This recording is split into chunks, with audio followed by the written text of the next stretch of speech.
Morning. Are you using dishonest skills in your business to make profit? Or are you using dishonest ways in your life so that you can benefit yourself over the other people who are in your life? And that's the question today that I wanted us to tackle. And it comes because it comes from the book of Proverbs 1, which says 11 verse 1. Dishonest skills are an abomination to the Lord, but a just wit is his delight.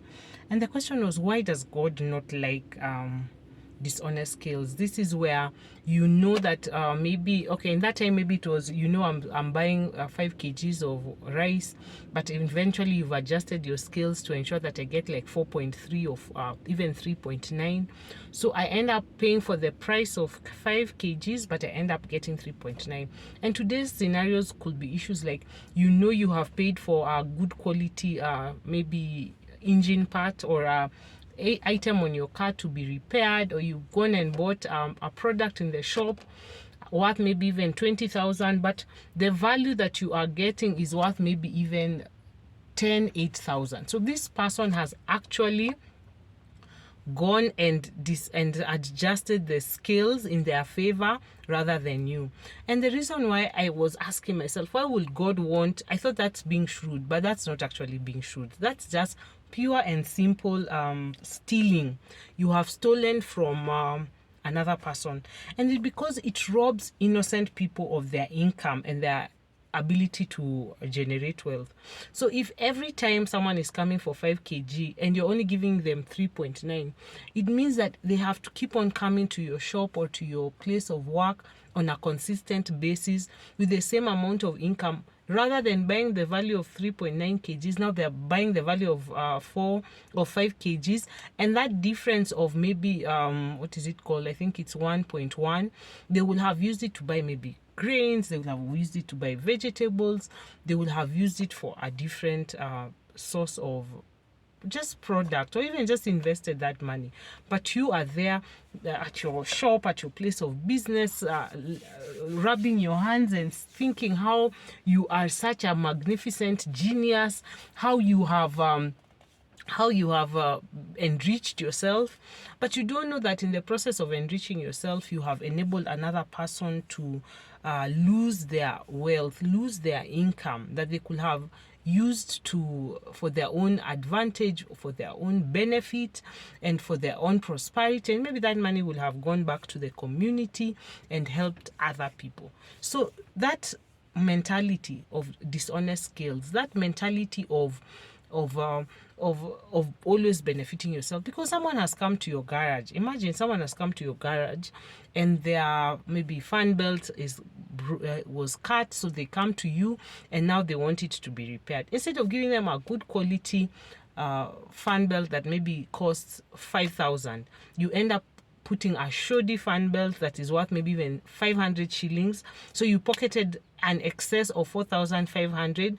But what happens? This person, you with that shoddy fan belt that you've put, drives down the road, the fan belt breaks, and then an accident. They have killed other people. Whose blood is that person's?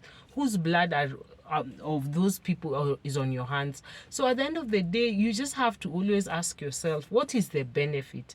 You have charged a fair price. Charge a fair price for your good. And even it goes on and says, but a just weight is his delight. The other reason why dishonest scales are the Lord does not like them is that they remove God as your source of provision. You're constantly scheming. You're constantly fighting within yourself, wondering, where am I going to get my next source of a meal? Where am I going to? Who am I going to steal from? Who am I going to rob? Who am I going to deceive? And you're constantly brooding, constantly in your strategy room, just thinking about how to deceive others. Then running to the Lord and asking him, you know what, Lord, I'm only making maybe a percentage of a profit of 500 shillings on the goods I'm selling. What do I need to do to improve the quality of my goods? What do I need to do to improve my revenues? And so when you're in your room of deceiving, concocting lies, concocting evil things to do, you are removing God from the presence. You're just telling yourself, you know what, I don't need you, God. I can do it. I don't need the creator who created me. I can do it by myself. What's the point? And that spirit where you feel like you yourself are in control of your destiny, that there are no laws, there are no principles that work towards you, that can hold you accountable, that there are no principles or rules that can govern your way of living. Let me tell you, at the end of the day, you are just, as we learned yesterday. Please go and check that video where we were talking about how eventually treasures of wickedness are going to catch up with you. You're going to end up in a position where you have to pay the price. And the last thing that dishonest skills do is that they display your level of greed. Greed is just it's actually one of those 7 deadly sins, because you are constantly never content. You can just never be content that with the income that you are making, it is sustained, can sustain you, can sustain your generation, can sustain your family, can sustain your community. It's enough. But greed, it always just wants to take and take and take and take and take. It's like the earth, the way it just never gets filled of water. It's just taking. Or like the way fire, when you throw in wood, it's never satisfied and it's never content. And so you end up actually looking so ugly, because you're just in a take.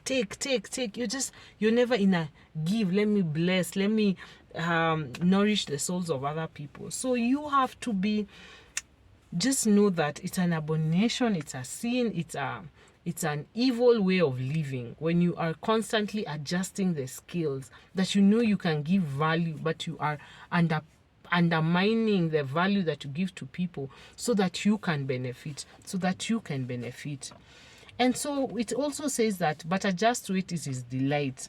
Why is adjust to it in his delight? Because you end up trusting in God's provision, that what, today whatever I've sold, tomorrow the Lord is going to bring for me, sufficient for that day. You also display contentment in what you have, that I have more than enough, that this other person can be blessed. I remember one time going to a supermarket and I was just buying sellotape, and it was a bit peeled, and the guy was like, you know what, today let me bless you, you're my first customer in the shop. And let me tell you, it's not that I didn't want to pay for that product or service, but he was like, no. And I insisted, let me pay for it. He was like, I bless you, you're my first customer, I have more than enough. He was like, the Lord is good. I remember it was during Easter, the Lord is risen, you be blessed. And I just went there with such a good day, with good vibes. Whoever I met, I passed on that positivity. I passed on that love, because someone just blessed me with just wait. It enables you to eat the fruits of your labor and not treasures of wickedness. We remember saying that the fruits of your labor, the fruits of the work of your hands are a delight. They give life and they are a blessing. So this morning, I just want to encourage you. My word of encouragement is that I pray that you will learn to have honest skills in your business, honest skills in your homes, treating your house managers very well, honest skills when you even meet guards, when you meet people, tip them, bless them, and be a delight to everyone that you meet. Because at the end of the day, we remember what we learned yesterday. Treasures of wickedness, they lead to death, and death is not our portion forevermore.